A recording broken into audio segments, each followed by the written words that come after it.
Nobody asked me if I wanted to exist. Yeah, one day, boom, there you are, and you think to yourself, why am I here? Well, what do you think? Is there a reason we're here? Do our lives have any real significance? Well, that depends On what? on whether or not God exists. Wait, hold on. Are you saying that my life has no significance because I don't believe in God? No, not at all. I'm saying that if God doesn't exist, it doesn't matter what you believe. Our lives would have no objective meaning, value, or purpose. Many atheists themselves recognize this. If atheism is true, life is absurd. Okay, and why do they think that? To begin with, if God does not exist, then the physical universe is all there is. Which means you and I are just accidental byproducts of nature. Right, so? That means we were not intentionally designed, so there's no purpose for us being here. Whoa. It gets worse. If God does not exist, there is no absolute standard of moral value. You've heard of Richard Dawkins, the atheist. He points out that in a materialistic universe, there is at bottom no design, no purpose, no evil, no good, nothing but pointless indifference. So you're saying atheists can't be good people? No, I'm not saying that. Many atheists live good lives. What I'm saying is, atheism fails to provide an objective basis for saying any particular action is good or evil. Oh, come on. After millions of years of sociobiological evolution, humans have developed a sense of morality. We all know it's good to feed a hungry child and bad to torture someone for fun. Of course we do, but that's precisely what atheism cannot explain. If there's no God, then what we consider right or wrong is nothing more than an accident of evolution or a human social convention. So what? I'm good with that.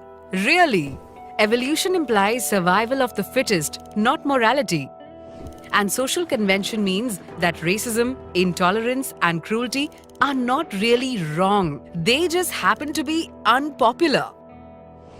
Okay, so atheists need to come up with some objective standard for rights and wrongs. How about this? If an action leads to human flourishing, then we can say it's objectively good. And if it doesn't, it's objectively evil. But why think that human flourishing is good? Aren't you being species-centric? Why not refer instead to the flourishing of rats or cabbages? Well, And who gets to decide what contributes to human flourishing?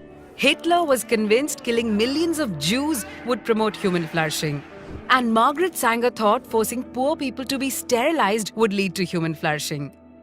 As Kai Nielsen points out, pure practical reason will not take you to morality. So if atheism is true, there is no legitimate basis for saying that behaving one way is worse than behaving any other way. So it really doesn't matter how you live your life. Your day-to-day choices are meaningless. that's depressing.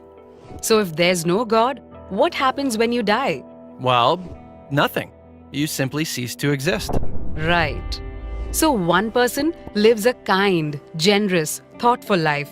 Another lives a horrible, violent, selfish life. It doesn't matter.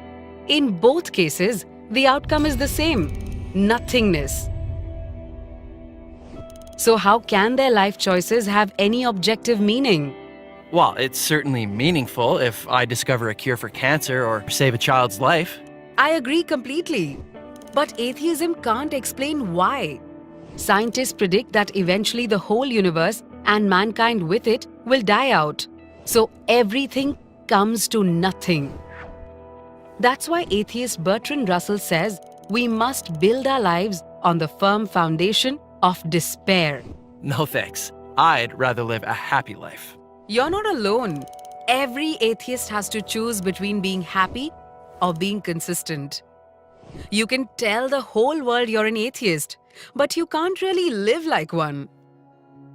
Okay, so you're a Christian. If your God did exist, how would that change anything?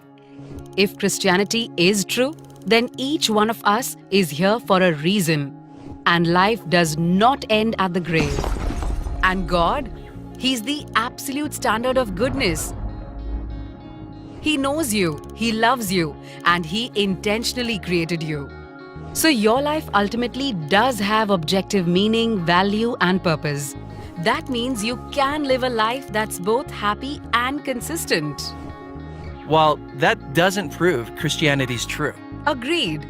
I'm simply pointing out that for Christians, living a life that is both happy and consistent is possible. For atheists, it's not. So what are you going to choose?